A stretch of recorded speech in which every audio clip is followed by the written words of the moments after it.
विधानसभा निवडणुकीचा निकाल लागून 9 दिवस झाले तरी अद्याप राज्याचं सरकार जे ते स्थापन झालेलं नाहीये। महाराष्ट्राचे नवे मुख्यमंत्री कोण असणार याच्यावरती सुद्धा अजून शिक्कामोर्तब झालेला नाहीये। मात्र कुठेतरी शिवसेनेकडून असेल, राष्ट्रवादीकडून असेल, हे महायुतीमधील भाजपला मुख्यमंत्री पदाचा दावा करण्यासाठी एकंदरीत पाठिंबा दिल्याचं सुद्धा समजतंय। मात्र मुख्यमंत्री नेमका कोण असणार हे अद्याप निश्चित झालेलं नाहीये। अशा राज्याच्या राजकारणामध्ये आज दिवसभरात काय घडतं हे आपण या व्हिडिओच्या माध्यमातून जाणून घेणार आहोत। साधारणतः दरेगावातून मुख्यमंत्री जे आहेत एकनाथ शिंदे हे ठाण्याला दाखल झाल्याच्या नंतर साधारणतः महायुतीची बैठक जी ही होणार होती। काळजीभाऊ मुख्यमंत्र्यांच्या या नेतृत्वाखाली ही महायुतीची बैठक होती। मात्र ही बैठक आज संपूर्ण दिवसभरामध्ये ज्या एकंदरीत बैठका होत्या त्या रद्द करण्यात आलेल्या आहेत। एकनाथ शिंदे यांनी ज्या बैठका बोलवल्या होत्या ज्याच्यामध्ये शिवसेनेच्या आमदारांची सुद्धा बैठक होणार होती, हे महायुतीची सुद्धा बैठक होती। मात्र या सगळ्या बैठका रद्द केल्याची माहिती जी ती समोर येते।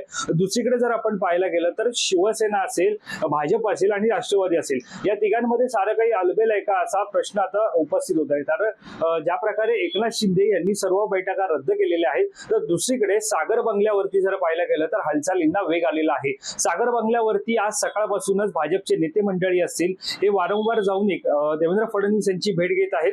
देवेंद्र फडणवीस यांची भेट घेऊन ते सातत्याने चर्चा असेल या बैठकांमध्ये होताना पाहायला मिळत आहे।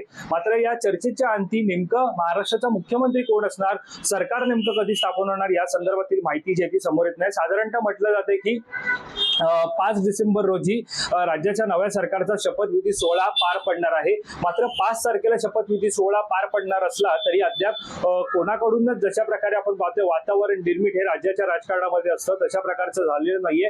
दुसरीकडे 5 डिसेंबर रोजी जो राज्याच्या नव्या सरकारचा शपथविधी पार पडणार आहे हा मुंबईच्या आझाद मैदानामध्ये पार पडणार आहे।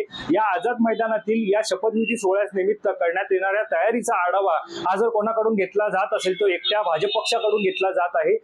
त्यानुसार भाजपचे जे प्रदेशाध्यक्ष आहेत चंद्रशेखर बावनकुळे यांनी आज सकाळी आझाद मैदानात जाऊन या सगळ्या तयारीचा आढावा घेतला। मात्र त्यावेळेला एक चित्र जे ते समोर आलं जेव्हा शिवसेनेचे कोणतेही नेते मंडळी बावनकुळे यांच्यासोबत म्हणजे भाजप सोबत त्यावेळेला त्या पाहणीचा आढावा करण्यासाठी तयारीचा आढावा घेण्यासाठी ते त्या ठिकाणी नव्हते। त्यामुळे निश्चितच राज्याच्या राजकारणामध्ये नव्या वळणांना सुद्धा आता वळण लागते का हे सुद्धा पाहणं महत्त्वाचं ठरणार आहे। अनेक चर्चा सुद्धा समोर येतात। तर दुसरीकडे ज्या प्रकारे आपण पाहतोय की एकीकडे गृहमंत्री पदावरून सुद्धा राज्याच्या राजकारणामध्ये चर्चा होताना पाहायला मिळत आहे।